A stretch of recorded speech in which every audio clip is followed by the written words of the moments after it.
Leadership of the Ghana Federation of Disability Organizations says it may not be able to convince its members to back down on a planned demonstration come Thursday over delays in the disbursement of their share of the District Assembly Common Fund.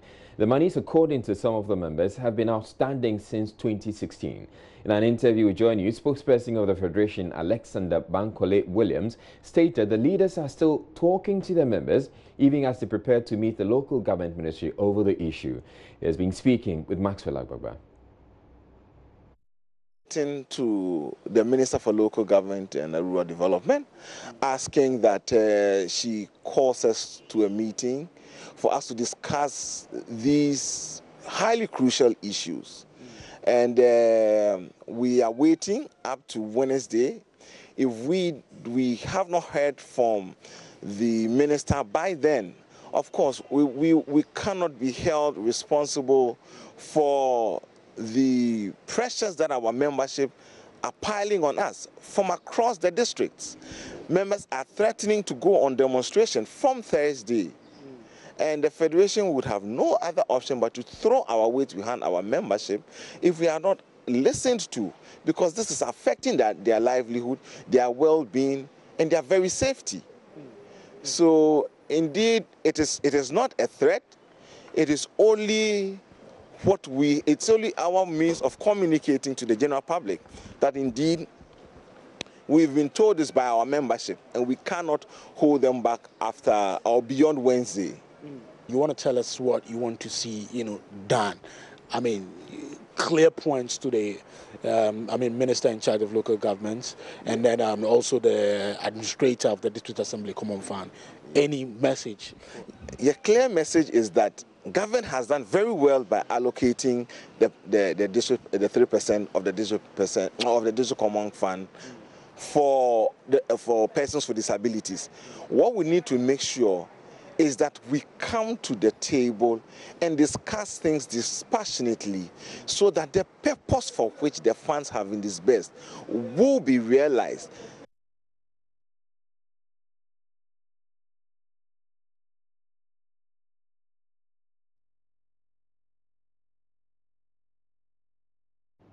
The Special Monitoring and Evaluation Team on Illegal Mining is set to petition the local government and Lands and Natural Resources Ministries and the Inspector General of Police on the arrest of its leader in the Ashanti region. Richard Addo, who has been granted bail, accuses Amansia West District Chief Executive, some NPP executives and the Manso Nkwanta Police Commander of conspiring to arrest him over a pistol belonging to an illegal miner.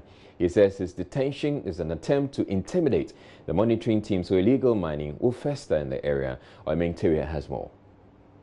Mr. Addo, who is also Chief Executive of Volunteers Against Environmental Degradation, was detained for days by the Ashanti Regional Police Command for failing to produce a missing pistol. The gun is said to belong to a Chinese illegal miner who was arrested by the team at Adeja near Watreso. Mr. Addo says he was arrested on May 7, 2018, the same day he had led a 9-member team, including 5 police personnel, on what he says was a successful operation.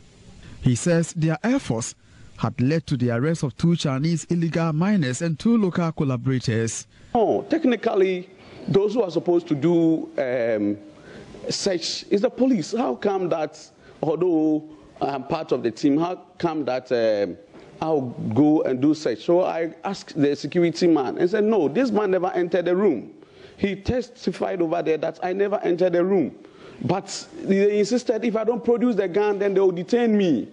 So we will write to the IGP for him to investigate some of these things and then call on the local government ministry to ensure that some of these DCs who are thwarting the effort of the government against fighting this illegal mining, they are removed from there. The team is taking on the DC for Amansia West, some NPP constituency executives and the police commander for framing him up to the illegal miners' field day.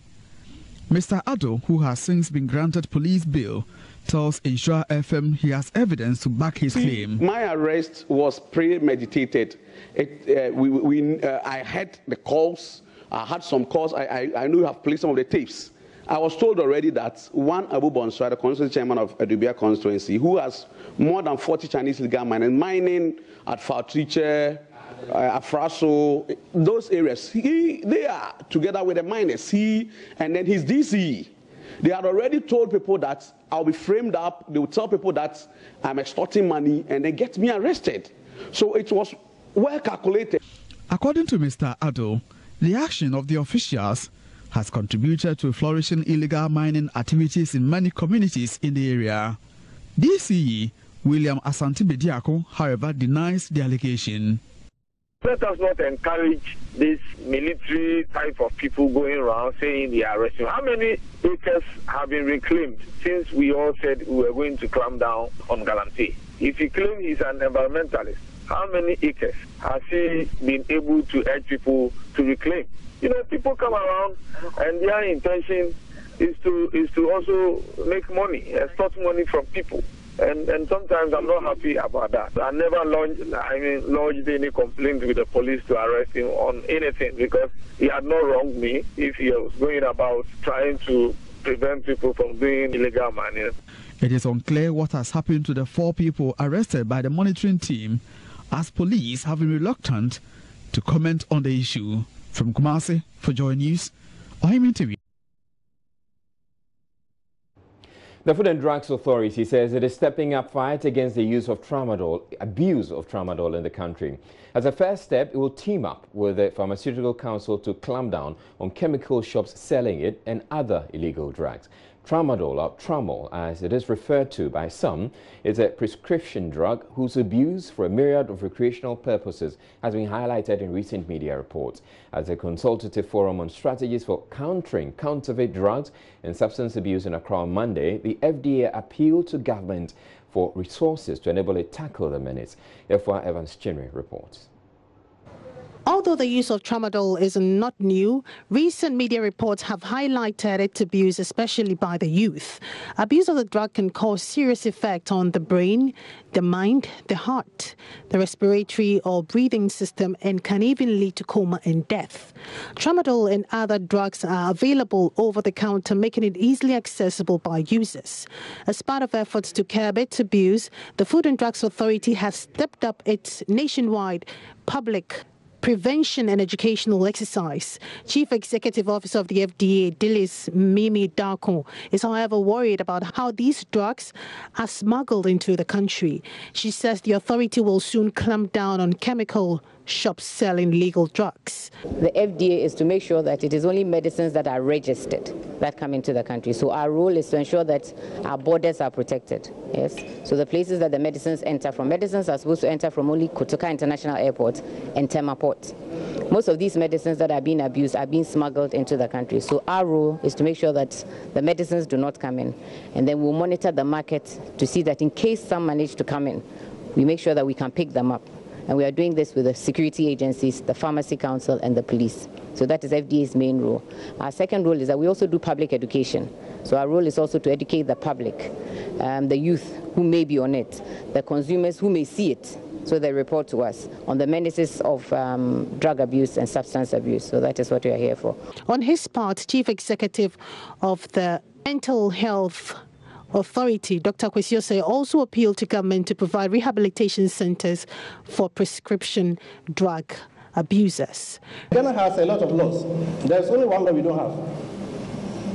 And it's a law that makes sure we enforce every law we have. So we have a lot of laws. These laws are not enforced. If you can enforce them, you go a long way.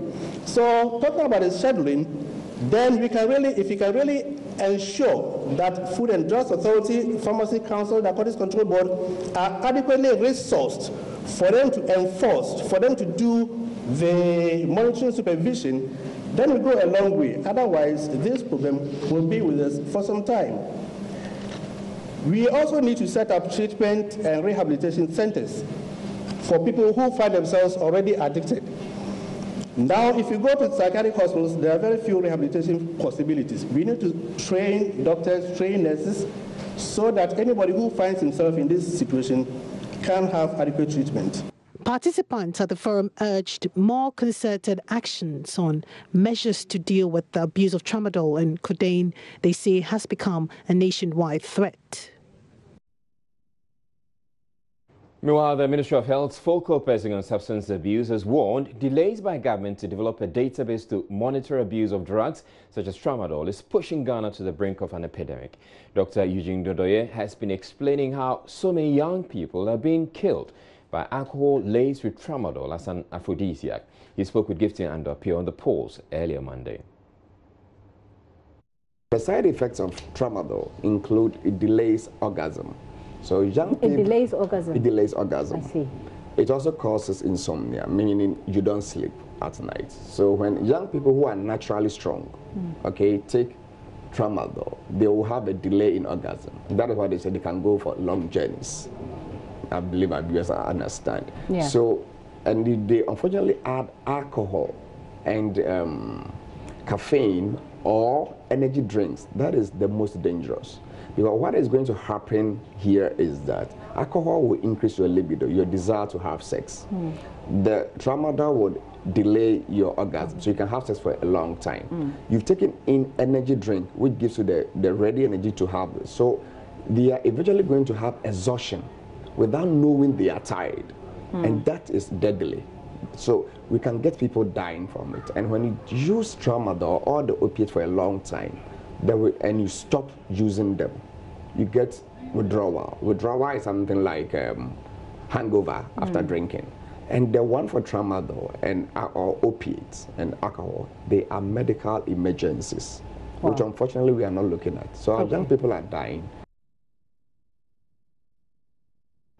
Whilst Parliament has been urged to review health policies to give NACOB oversight responsibilities over illegal drugs with addictive effects, like tramadol, Dr. Dodoye is recommending mandatory substance abuse checks in hospitals across the country, similar to blood pressure checks, as a way to collect data on the extent of drug abuse in the country.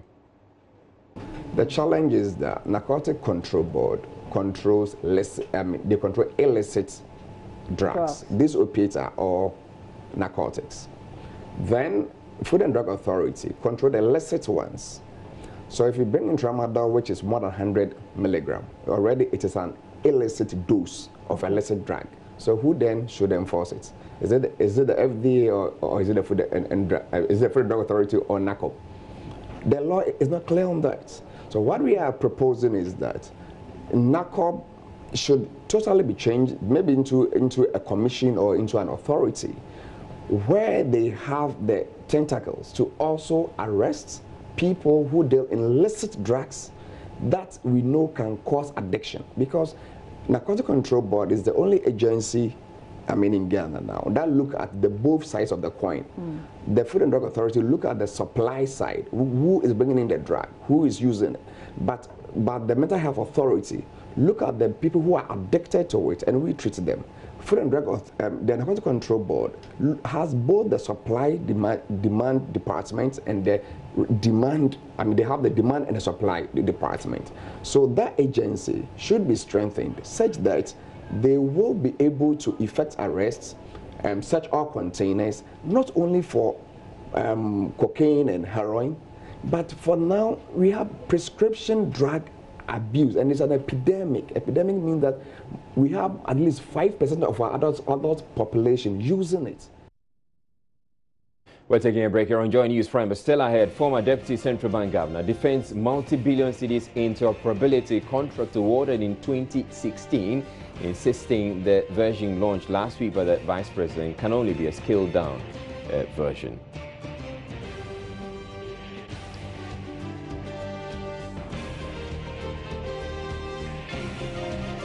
His claim is, however, being challenged, and we will be bringing you that when we come back from this break. Stay tuned.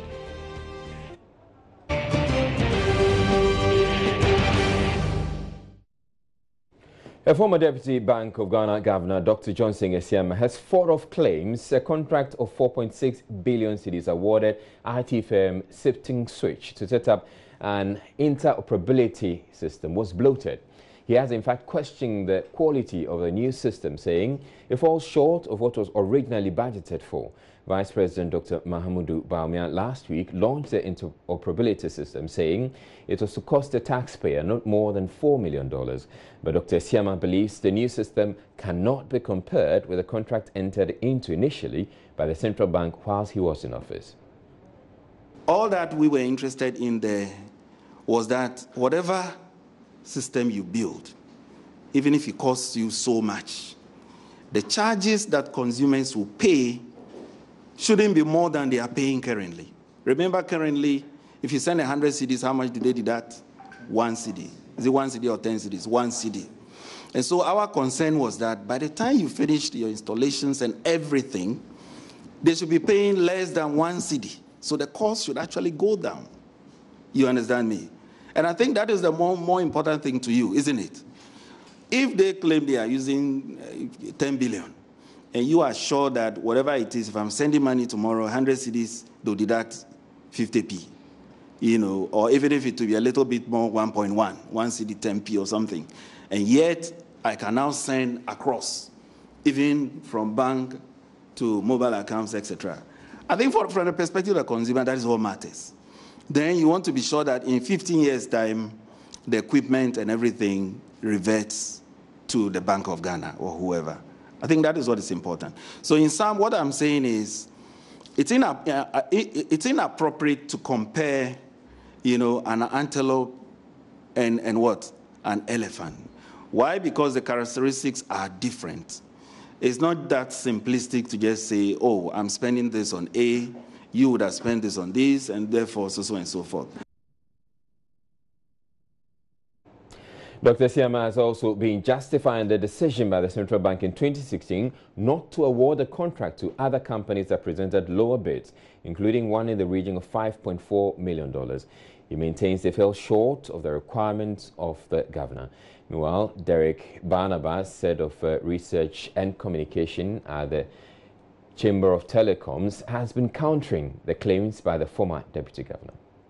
If I look at the project scope, I believe that what the market needs is what has been delivered at this point in time. And specifically, what does that entail? The mobile money interoperability is mobile money interoperability in different markets like we're seeing in Tanzania, Uganda, Kenya, and the like. I know what the Bank of Ghana called BSDN was retail systems payment program. I haven't heard that name before. About 4 or 5 of those meetings that I went, we were talking about mobile number interoperability. So I see. So is that to suggest that it's a fact that what the Bank of Ghana planned to roll out in 2016 is more comprehensive than what has been rolled out? In terms of, I don't know what you mean in terms of comprehensiveness, because you could part up any contract with any detail. That's why I started from the point that what the market needs is to be able to ensure seamless transfer of cash from different networks to the other network. P2P, agent transfer, all those, basically everything encompassing, basically giving the consumer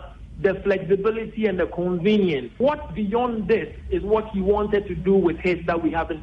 Well, there's an existing relationship at this point, even before mobile money interoperability, that gives the central bank an opportunity to verify transaction volumes and transaction values from their offices. Because of existing relationships and infrastructure space that are data centers and stuff like that. As to what he means with regards to real time on this particular one, honestly, I don't understand. I can't vouch for that. I don't know about that. But I believe that as an industry then, the consensus we had was that the project that was being proposed from the central bank then was not one that was going to be I'm looking for the right word, but was not one that the consumer was going to benefit from entirely. Some residents of Mamprobi Alaji are threatening to embark on a demonstration if city authorities fail to complete the construction of a drainage system, posing a threat to resident safety. Some buildings at the edge of the drain are being washed away due to the deep gullies around it.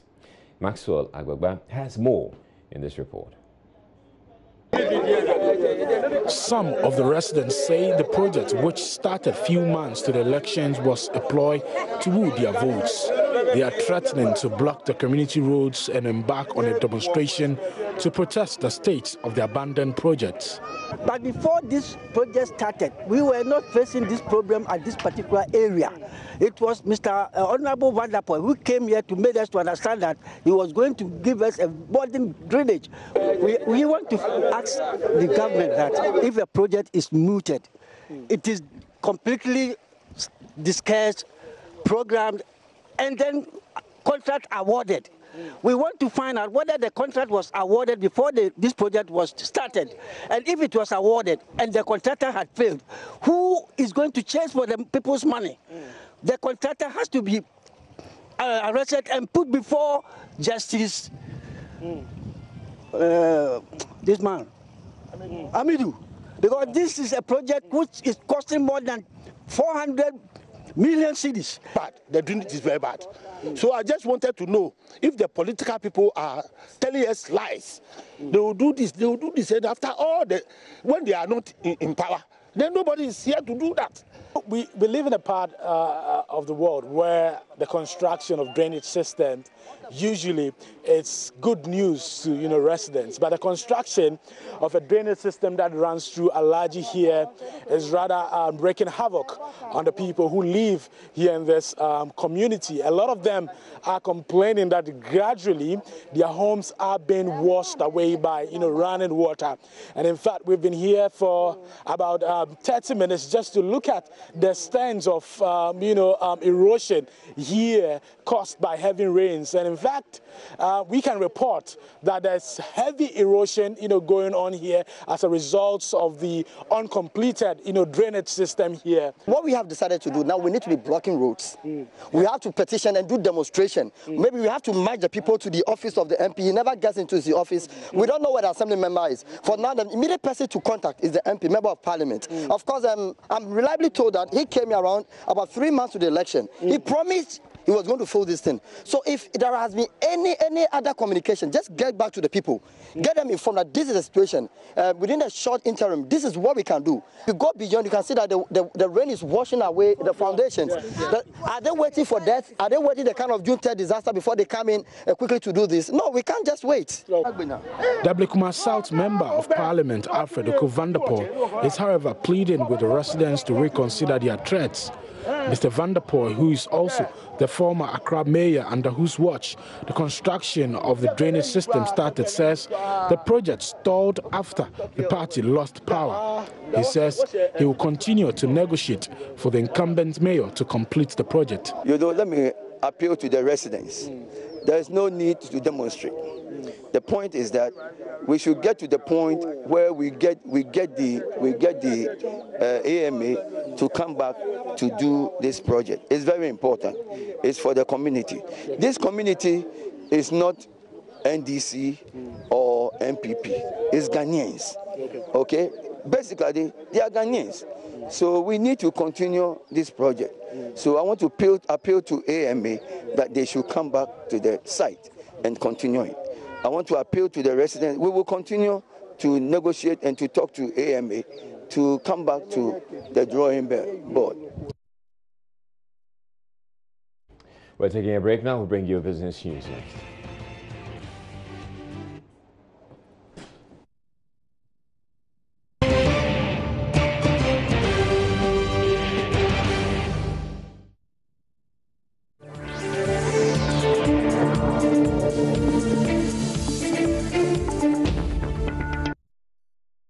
Hello, good evening. Thanks for making a date on business.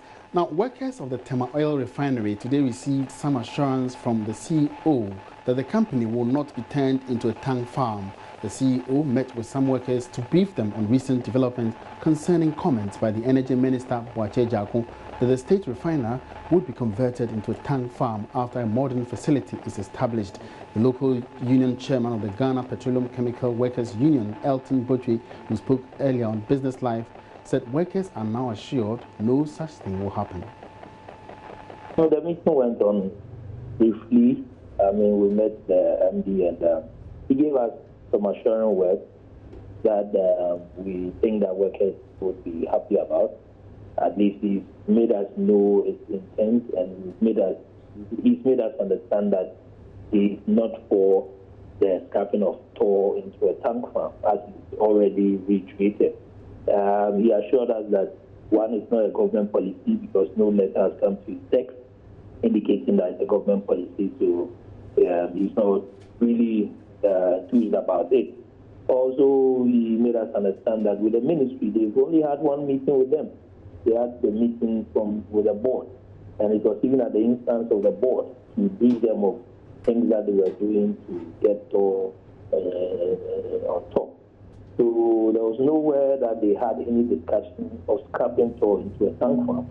So for him, those statements that came were not the best, and he's done his best to at least come out to make the world understand that there's nothing like that happening in Tor. Tor is running, Tor is viable, Tor is doing business. So we've heard from him, and we are quite delighted. And we think that still we are on our journey. We have tried booking an appointment with the minister. We filled the appointment form, and we're hoping that in the ensuing days he will call us, and we'll have a meeting with him to see what he also has to tell us. And the current situation has a tendency to affect future investments into the Tema Oil Refinery. That's the view of energy expert Kwadwo Poku, who says the international platform where the energy minister made the controversial assertions on Tor can undermine the level of confidence of foreign investors and does not send the right signal to the investor community. Speaking via Skype earlier on the marketplace, he said he was, however, hopeful the minister will come out soon to clarify the misconceptions. I want to reiterate my belief that this thing about scrapping the refinery and building a tank farm is not a government policy. It's a miscommunication issue, and I'm sure in the coming days it will be resolved and the proper statement will come, and everybody would be comfortable with the government policy on helping Tor build a new tank farm. Now, if you are looking at investor confidence in the country, in terms of the minister making those announcements or those statements outside the country, it doesn't help. Because at the same time when at OTC, various players are gathered, the MD of Tor was there trying to get investment to come into Tor to revamp it and to also get investors for the new refinery which they propose to build. So when there is miscommunication or double messaging coming from the same country, it doesn't augur well for the country and investor confidence. Now, away from that, the Ghana Union of Traders Association, GUTA, believes the establishment of a retail trading committee will only be effective if laws to clamp down on foreign retailers are effectively implemented. President of the GUTA, Dr. Joseph Obeng, told Joy Business local retailers are bound to take action if existing laws are not rigorously implemented. Charles Aiti has more. The Ghana Union of Traders Association, GUTA, has cautioned that local retailers in the country are bound to embark on massive protests should the recently constituted Retail Markets Trading Committee fail in the execution of its mandate. Speaking to Joy Business, President of GUTA, Dr. Joseph Obeng, stated that even though local retailers are content with the establishment of a new committee, they still have doubts of its success. We had our own strategies, haven't come to realization that the state cannot help us. So we are about to roll up our strategies, a very serious strategy and all that. And so we are going to declare the Destiny Days demonstration, unlimited demonstration, endless demonstration, that we have seen that foreigners will go, we will take the destiny into our hands. We have been so civil in the past. So this is probably the last opportunity because we don't know what might come with this. But then we wouldn't wish that we go on that tangent because that one will be maybe violent or some sort. And that's why it is important that all the stakeholders who form this committee should take it very serious. According to Joseph Obeng, the committee must also be equipped with the power of shutting down businesses of foreign retailers which fail to register. If you know those who are duly registered, then what problem do we have? Then we know those who are registered, so the rest have not registered.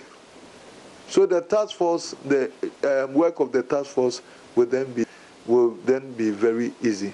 So we have so many strategies for ex-Guta with the areas that we are going to push to make this particular exercise to work.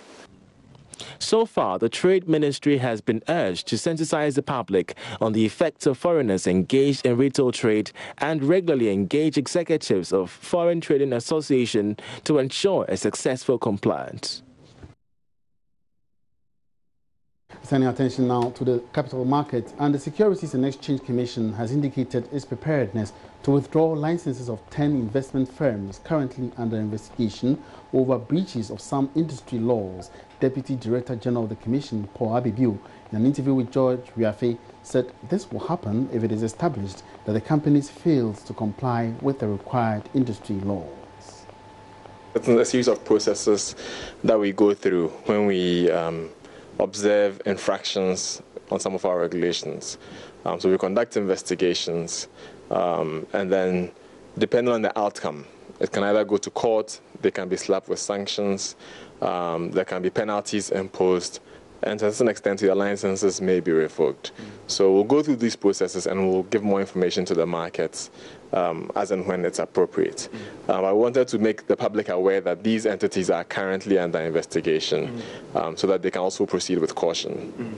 Some would argue and some would say that looking at the development in the capital space, I mean, some are saying that it's gone on for far too long, that just cautioning the public might not be enough. These are companies that you and I know, some people say that they've gotten to that level where even revoking their license would not be out of place by the regulator.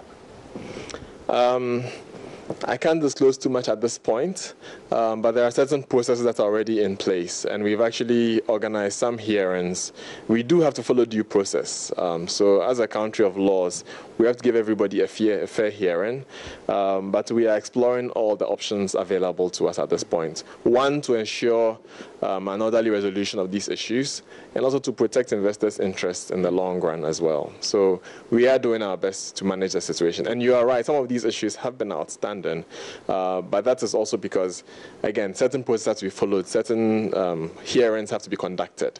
That sometimes takes a bit of time, but we've gotten to a place where we can move forward. Yeah. So would I get from you that very soon a decision will be taken on these said troubled companies? Yes, the markets will be informed when such actions are taken. And that's all we have for you in business tonight. For more business, log on to myjournline.com/business. My name is Emmanuel Abuachi Riafe. There's more news ahead. Don't go away.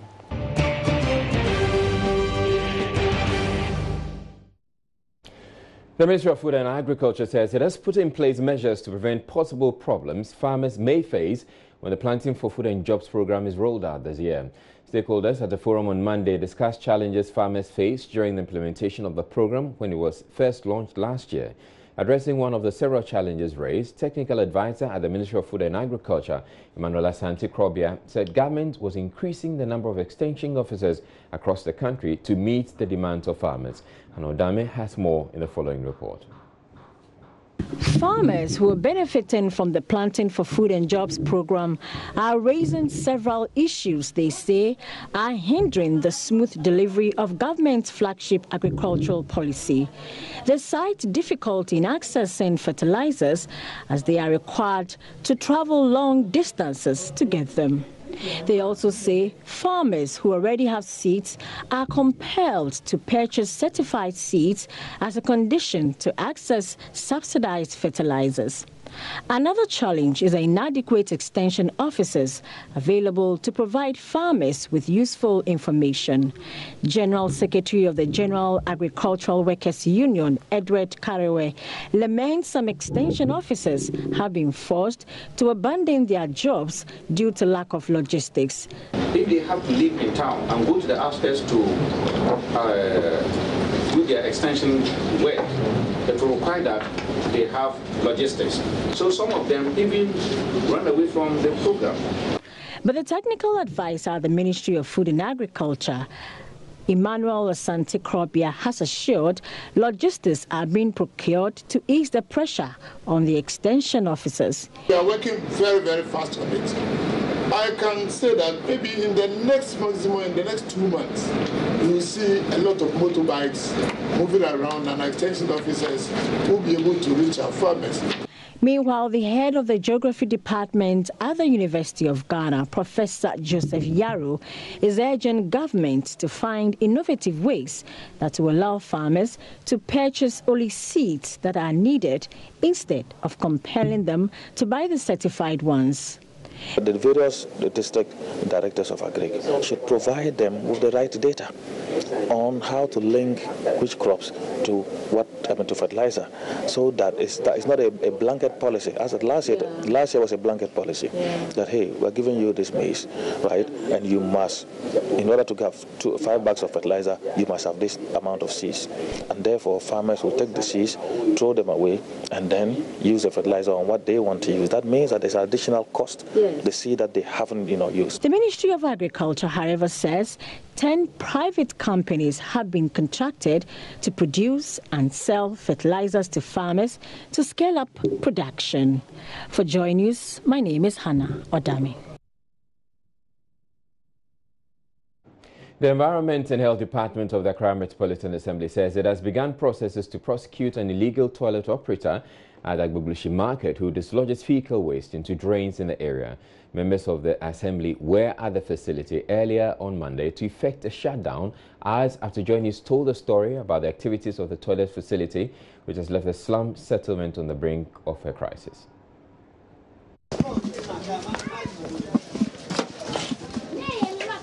Our return to the Nzema market at Agbogboshi was not a pleasant experience. Unlike our first visit, we saw the operator of the illegal toilet facility, One Wofayao. He meets us with a fierce look and, quite frankly, not a very friendly one.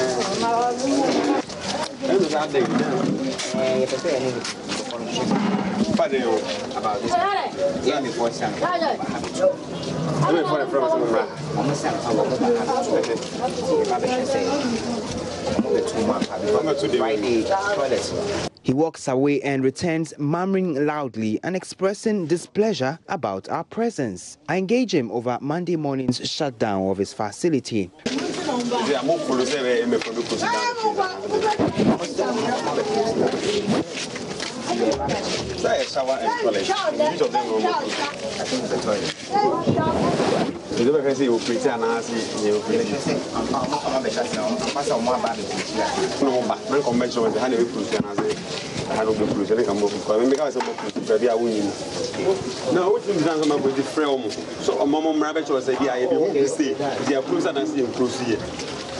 Because the information on the man, one can buy and the man verify say no can answer no pre. So what are you talking about?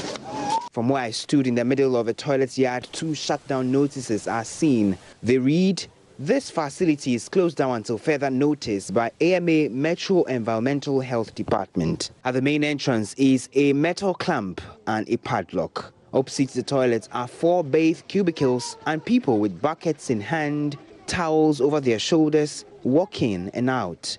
Authorities of the AMA say they are processing Wofayao for court for citing and subsequently operating the illegal toilet facility. But some of the inhabitants in the slum are not exactly convinced. But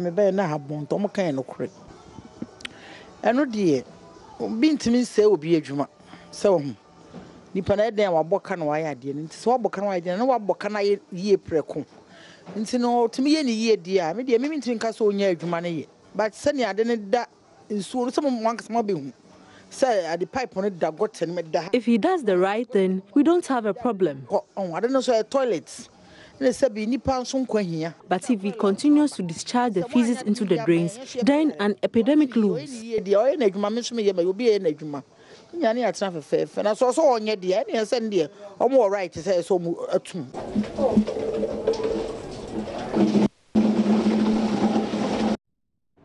And in the headlines, former Deputy Central Bank Governor defends multi-billion cedis mobile money interoperability contract awarded in 2016, insisting the version launched last week by the Vice President can only be a scaled-down version of it. His claim is, however, being challenged. Food and Drugs Authority to step up its fight against tramadol abuse, as Health Ministry official reveals the situation is approaching epidemic levels. Members of the Federation of the Disabled are threatening a demonstration over the release of their share of the common fund. The leaders say they can't do much about it. In business, workers of the Tema Oil Refinery get some assurance from CEO of the company that there is no policy indicating the facility will be turned into a tank farm.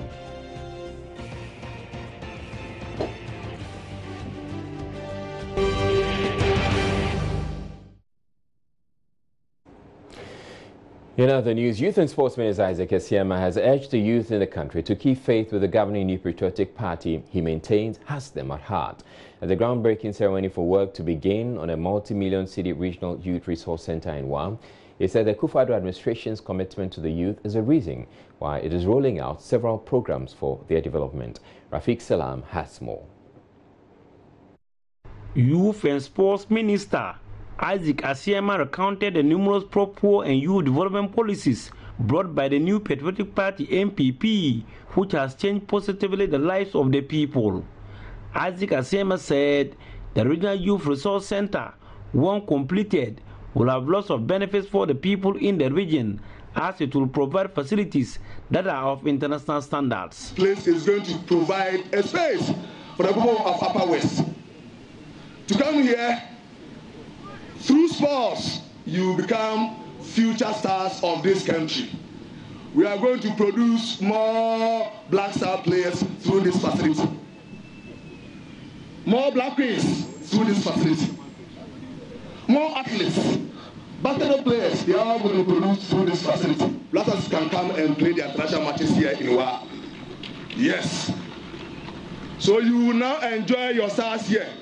They'll come and play here. 8-lane athletic track, Olympic size athletic track, where those who do the running will have the facility. Tennis courts, basketball, handball, and all the hand games will be played here.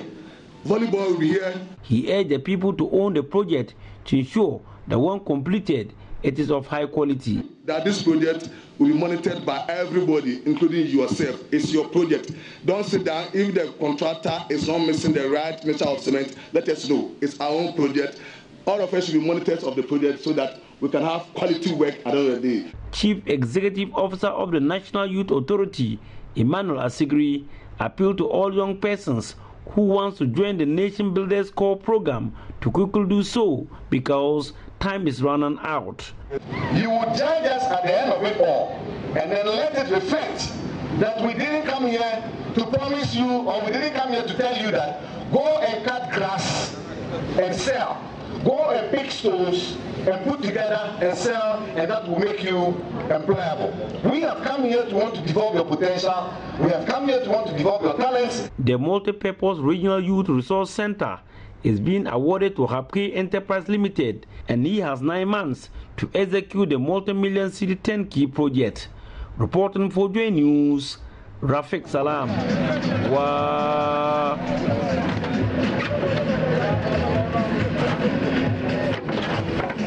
Right, and we had to cut GNI pretty short because we have one more story, and it has to do with this greenhouse in the Upper East region. In Ghana, houses built from mud with thatched roofing are considered local and outmoded, and persons who own such houses eventually put up cement block homes when they have the resources to do so. But one man is keeping a guest house built from mud with the aim to give foreign visitors a feel of what a typically traditional northern home looks like.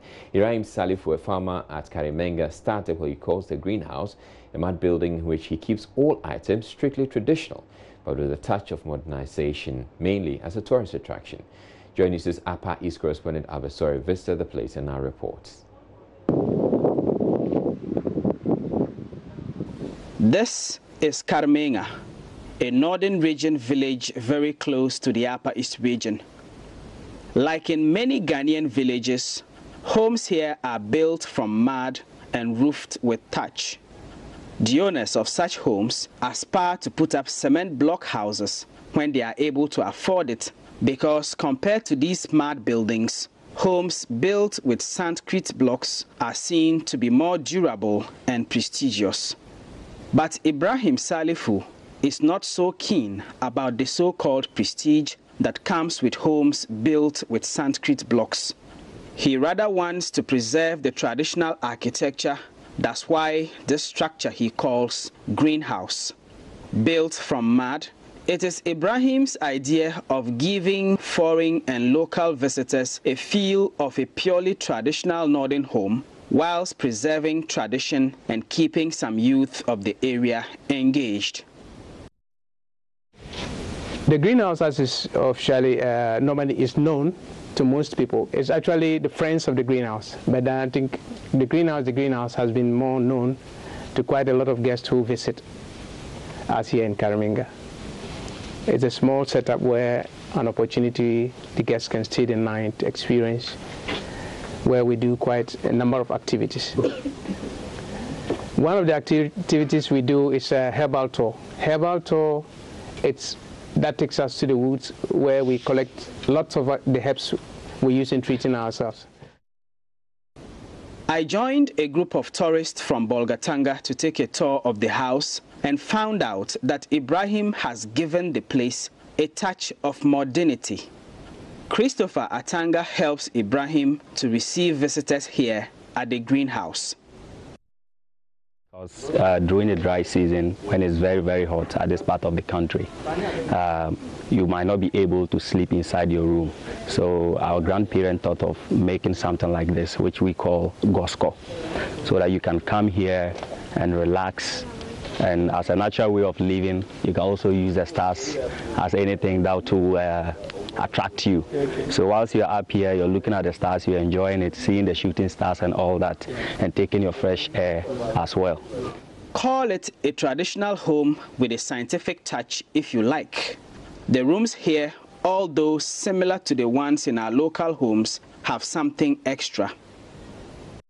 The dormitory is made up of a building that we call the Nubian Vault. And this Nubian Vault is a building that is not common in Ghana. It's from somewhere around Egypt. If you come here, we don't have things like the fan or nothing, no nails, no cement. Everything is local over here. The food served for guests here is purely organic and is prepared from this kitchen, which in itself is not your everyday kitchen. We have our organic farms, so all the products are coming from the organic farms. We have rice farms, we have beans farms, so it's just only few things, unless maybe a tourist or a guest is prescribing a different kind of food that we don't have here. In the backyard, we find these toilets and hand-washing facilities, which again are in between the local household latrines and the water closet facilities we have in modern homes. So, what motivated Ibrahim to put up a place like this? But it was actually built with the idea, like, what can I contribute to society? What will I be able to do just to make a mark?